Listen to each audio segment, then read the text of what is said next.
অসম্ভব মজার একটি সবজি রোল ট্রাই করলাম আজকের ইফতারিতে।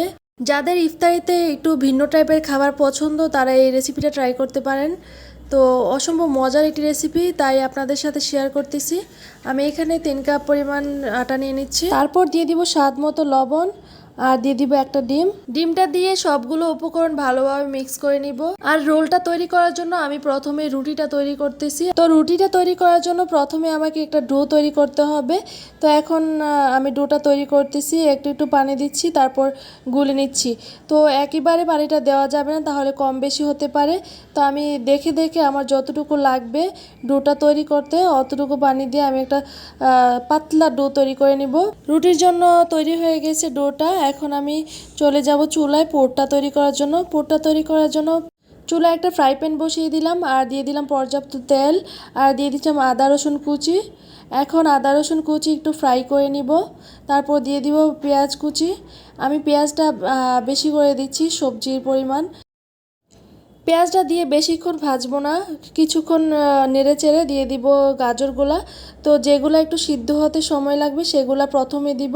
তো অন্য সবজি থেকে গাজরটা একটু সময় লাগবে, সেই জন্য গাজরটা আগে দিয়ে কিছুক্ষণ নেড়ে চেড়ে কষিয়ে নিচ্ছি। তারপর বাকি সবজিগুলো দিয়ে দিব। এখন দিয়ে দিব ক্যাপসিকাম। ক্যাপসিকামটা কিছুক্ষণ নেড়ে চেড়ে দিয়ে দিব বাঁধাকপি কুচি। আপনারা চাইলে বিভিন্ন ধরনের সবজি দিয়ে এই রোলটা তৈরি করতে পারেন। আর শীতকালীন সবজি দিয়ে তৈরি করলে আরও বেশি মজার হয়। তো সবজিগুলো দেওয়া হয়ে গেছে, এখন কিছুক্ষণ কষিয়ে নিব। তারপর দিয়ে দিব স্বাদ মতো লবণ। বেশি দিব না লবণ, কারণ আমি সস দিব, তো সসের মধ্যে লবণ আছে, তো আমি বেশি লবণ দিব না, সামান্য একটু দিব। আর দিয়ে দিব কাঁচামরিচ। কাঁচামরিচ দিয়ে কিছুক্ষণ নেড়ে চেড়ে কষিয়ে নিব। এই পর্যায়ে চুলার আঁচটা মিডিয়াম টু হাই রাখবো, যাতে আমাদের সবজি থেকে পানি বের না হয়। পানি বের হলে এটা সবজিটা নরম হয়ে যাবে, আর নরম হলে কিন্তু রোলটা খেতে মজা লাগবে না, ভালো লাগবে না। সেই জন্য চুলার আঁচটা মিডিয়াম টু হাই রাখবো আর ঘন ঘন নেড়ে দিব, যাতে নিচে দিয়ে লেগে না যায়। তো এই পর্যায়ে আমি দিয়ে দিব টমেটো সস 2 টেবিল চামচ আর দিয়ে দিব সয়া সস 1 টেবিল চামচ আর দিয়ে দিব গোলমরিচের গুঁড়া 1/2 চা চামচ। এখন সবগুলো উপকরণের সাথে মিক্স করে নিব ভালোভাবে আর ঘন ঘন নেড়ে দিব। সবজিটা প্রায় হয়ে আসছে, এই পর্যায়ে দিয়ে দিব 1 টেবিল চামচ কর্নফ্লাওয়ার নিয়ে একটা বাটিতে, তারপর 1 টেবিল চামচ পানি দিয়ে গুলে এটা দিয়ে দিব। তারপর নেড়ে চেড়ে দিব। তারপর আর 5 মিনিট জাল করে নিব। সবজিটা হয়ে গেছে, এখন উঠিয়ে নিচ্ছি আর একটা ফ্রাই প্যান বসিয়ে দিচ্ছি রুটিটা তৈরি করার জন্য। তো ফ্রাই প্যানটা গরম হয়ে আসলে আমি দিয়ে দিচ্ছি সামান্য একটু তেল।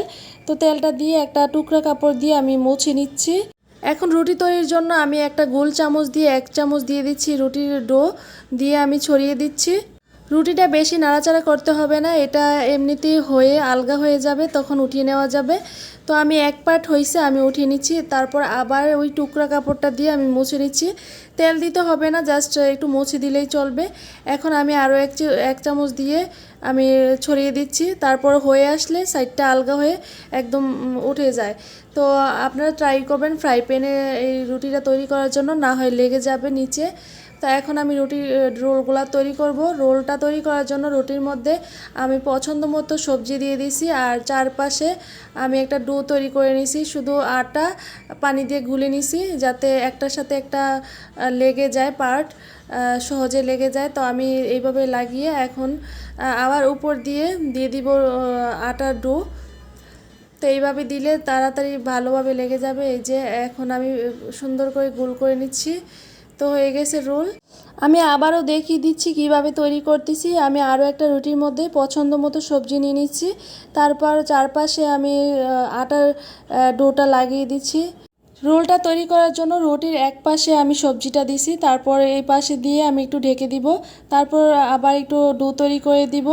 তারপর দুই পাশেরটা আমি উঠিয়ে নিব, দুই দিক দিয়ে দুই পাশে উঠিয়ে নিব। তারপর আবার ডো লাগিয়ে দিব, যাতে একটার সাথে একটা সহজে লাগানো যায় আর রোলটা যাতে না ছুটে যায়। তো এটা দিলে ছুটবে না, একদম সুন্দর হয়ে সেট হয়ে থাকবে। তো এইভাবে করে আমি সবগুলো রোল তৈরি করে নিয়েছি। এই যে দেখুন সবগুলো তৈরি হয়ে গেছে। এই পর্যায়ে আমি রোলটা কোট করার জন্য 2টা ডিম ভেঙে নিচ্ছি।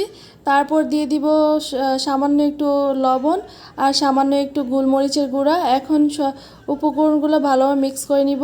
গোলমরিচটা দেওয়ার পর মিক্স হচ্ছিল না, তারপর আমি একটা হ্যান্ড বিটার দিয়ে মিক্স করে নিয়েছি। আর এখানে আমি বিস্কিটের গুঁড়া নিয়েছি। এখন আমি রোলটা ডিমের মধ্যে ডুবিয়ে এখন বিস্কিটের উপরে আমি ভালোভাবে কোট করে নিব একটা কাঁটা চামচ দিয়ে। হাত দিয়ে করলে হাতে লেগে যাবে। এখন আমি কড়াইতে তেল দিয়ে দিচ্ছি। তেলটা গরম হয়ে আসলে আমি দিয়ে দিব রোলগুলা। তো এক এক করে সবগুলা কোট করে নিয়েছি আর এক এক করে কড়াইতে দিয়ে দিচ্ছি। এই পর্যায়ে চুলার আঁচটা মিডিয়াম টু লো রাখবো আর আস্তে আস্তে ভেজে নিব। আর চুলার আঁচটা বাড়ালে কিন্তু পুড়ে যাবে। তো এখন যে প্রথমে যেগুলো আমি দিয়েছিলাম এগুলা হয়ে গেছে, আমি উল্টিয়ে দিচ্ছি। এখন অপর পাশটা হয়ে গেছে, আমি এখন উঠিয়ে নিব। আপনাদের পছন্দ মতো কালারটা করে নেবেন, তবে অতিরিক্ত ভাজবেন না, তাহলে কিন্তু খেতে ভালো লাগবে না। তো এখন সবগুলো উঠিয়ে নিচ্ছি। তো এইভাবে করে সবগুলো আমি ভেজে নিয়েছি। তো দেখুন কতটা ক্রিস্পি লাগছে, খেতেও কিন্তু খুবই সুস্বাদু। ওকে, ভালো থাকবেন সবাই। আল্লাহ হাফিজ, আসসালামু আলাইকুম।